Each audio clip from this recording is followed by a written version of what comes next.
Okay, so a long, long time ago, when tigers smoked tobacco, there was a man called Gwyn. And Gwyn's job was that he was a drover. Now, to be a drover, you had to be married, you had to have a house, and you had to be a big, strong man.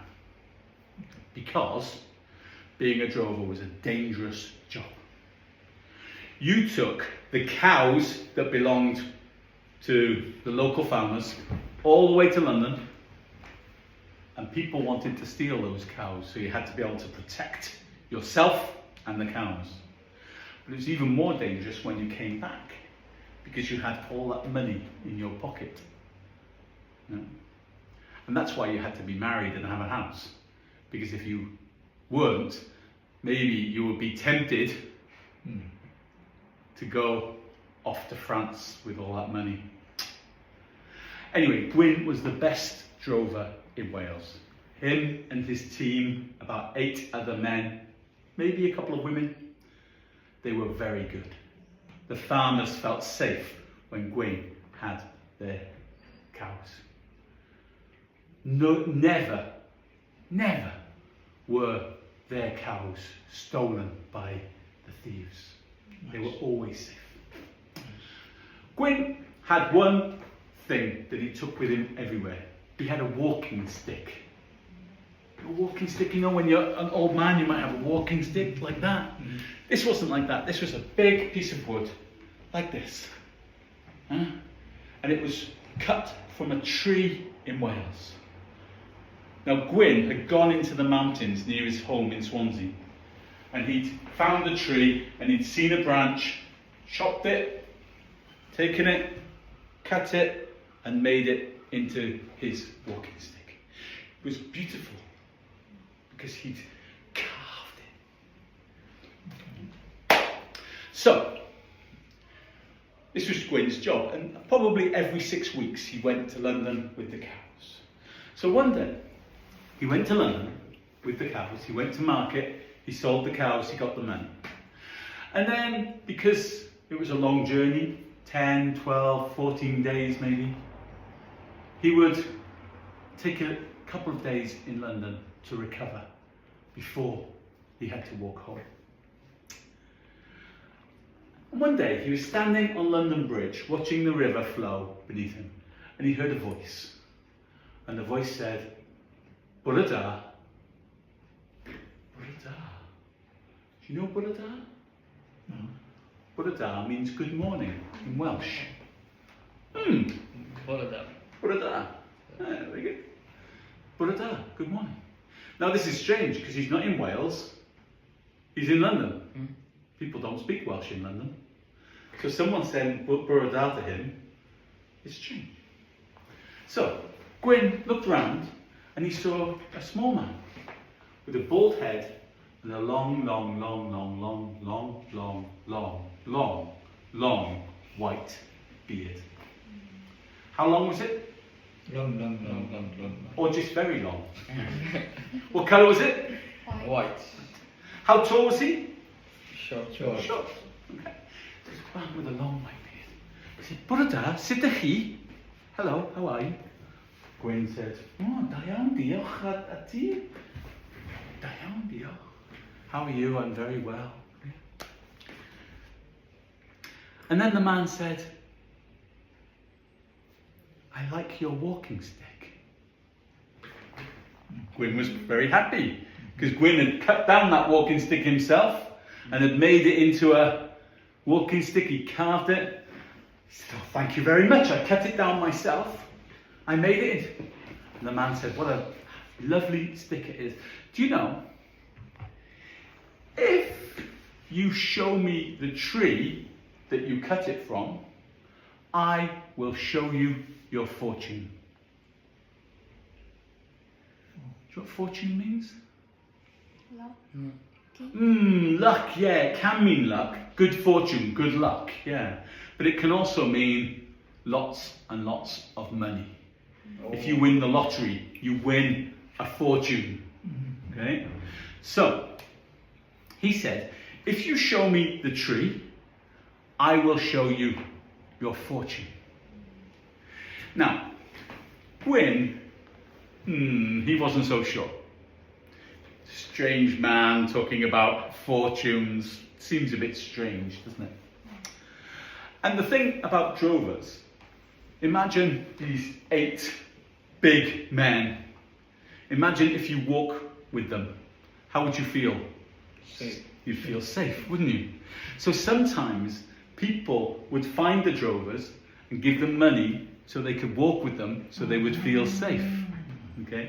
So Gwyn looked at this little man and thought, he wants to walk with us, but he doesn't want to pay, so he's promising me my fortune. But he was Welsh, he spoke Welsh. Gwyn liked him. He thought, I'll give him a chance. He said, okay, I'm leaving from here, 9 o'clock tomorrow morning. I will take you to where the tree is. So, the following morning, Gwyn and his men and the man with the long beard and the bald head, they started walking back to Wales. And walking back without the cows takes about 10 days, 12 days. Okay. And they got back quite late. And Gwyn told his wife, he said, this man has told me that if I show him the tree, he will show you my fortune. And the wife said, it's too dark to go now. If you go now, you will be eaten by the wolves. Don't go now. So, go tomorrow morning.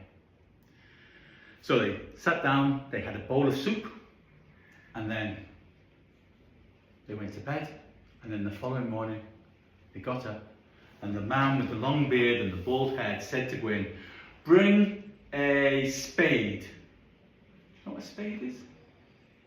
If I want to dig a hole,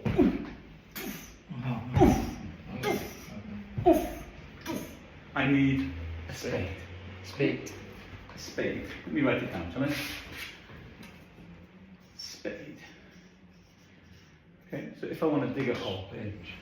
So he said, bring a spade, bring some water, that's all you need.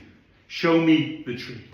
So they walked up into the mountains in a place called Gareth the and they found the tree, and Gwyn said, this is the tree that I cut down to make this stick. And the man said, dig a hole. So Gwyn took his spade, he dug a hole. And then he hit something hard. There was a big stone. Big Stone. A Yeah, rock. yeah. So the man said, move the rock. So Gwyn, he moved the rock. And there was an opening, like a gateway, like a door, into a passage, into a path inside the mountain. And so they walked down, down, down into the mountain. And about halfway down, they reached a bell, a big bell. It filled the whole path. So if this is the path, the bell is like this. So to get past it, you have to pull in your belly and you have to sneak past like that. And the man said, shh, Gwyn, don't touch the bell. Don't touch the bell. So Gwyn squeezed past the bell like that. And the man squeezed past the bell like that. And they didn't touch the bell. And they carried on walking down, down, down, down, down inside the mountain. And then they got to a huge room like this. And sleeping on the floor were 100 men, all dressed like soldiers ready to do battle. And in the middle of the men was obviously the king, because he had a crown on his head and he had gold uniform. And Gwyn said to the old man, he said, who are these people? And the old man said, these are King Arthur and his men. King Arthur is a magical, mystical king of Wales. Oh. He said, this is King Arthur and his men. What are they doing? They're sleeping. But if Wales needs them, they will wake up.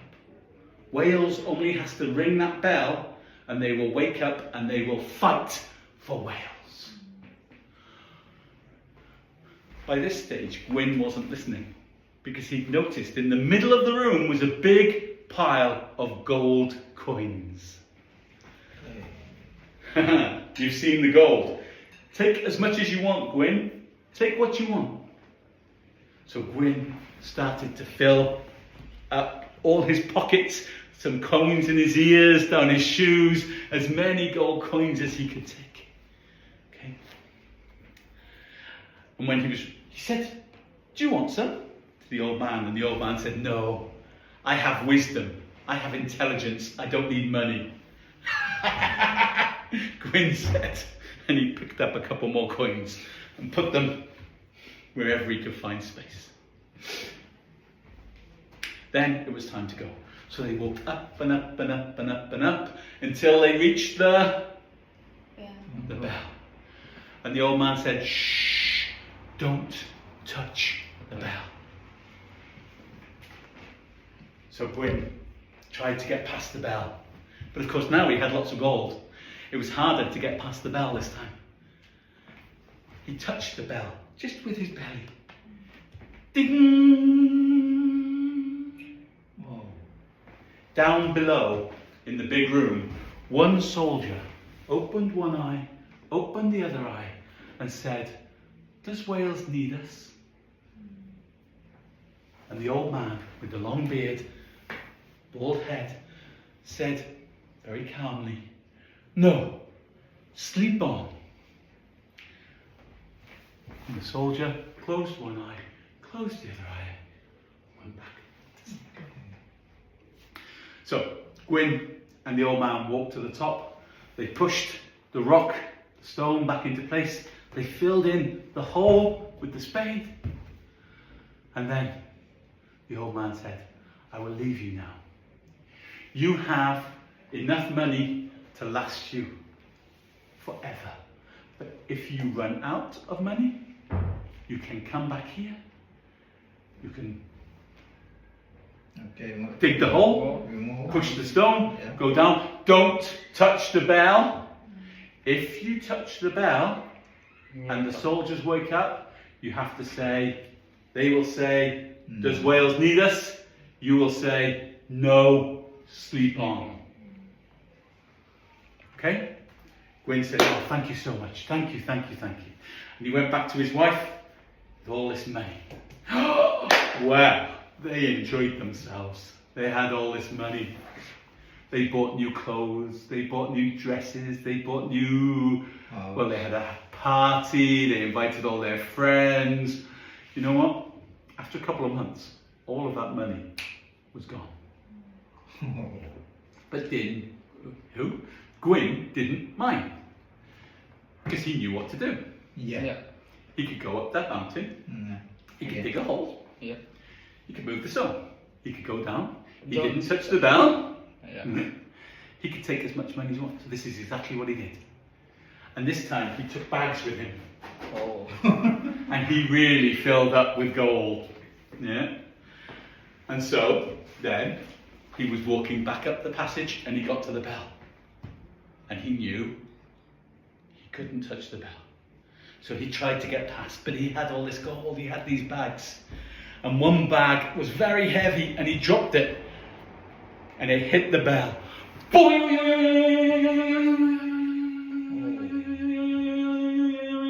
The bell rang out, deafening. Ah! One soldier down below opened one eye, opened the other eye. 2 soldiers opened one eye, opened the other eye. 3, 5, 10, 15, 20, 50, 100. All of the soldiers sat up, opened one eye, opened the other eye. They all said, does Wales need us? All Gwyn had to do was remember what the man said to him. What were the 3 words? No. Sleep on. Sleep on. Oh, very good, well done. You remembered. Sadly, Gwyn didn't remember. Oh. He said, "Go back to sleep! Sleep! No! Sleep! Oh, go! Wales is fine! Wales is okay! There's no problem! There's no problem!" Oh my God. The soldiers stood up and they started to run. And they started to chase Gwyn. He dropped the gold and he ran and he ran and he... They caught him. Oh. Some time later, Gwyn doesn't know how much. He opened one eye and opened the other eye. And he felt something on his cheek and he looked round and there was a little rabbit licking his cheek. And he tried to sit up. Oh! He felt like he'd been caught by 100 angry men. Oh. Oh! Oh! Oh! He looked around. He was outside on the mountain. There was no gold. He looked for the tree. There was no tree. He looked for the hole, for the stone, for the passage. He couldn't find it. So he had to go back to his wife Without nothing. and tell his wife that he hadn't found the gold. And they say that if you go to Graig now, which is just outside Swansea, every Saturday you will see a man looking for a tree. And every time he thinks he's found the tree, he digs a hole looking for a stone. But he never finds that passage. And he never finds his fortune. And that is the story of Gwyn the drover, his walking stick, and the men who sleep under a mountain ready to protect Wales.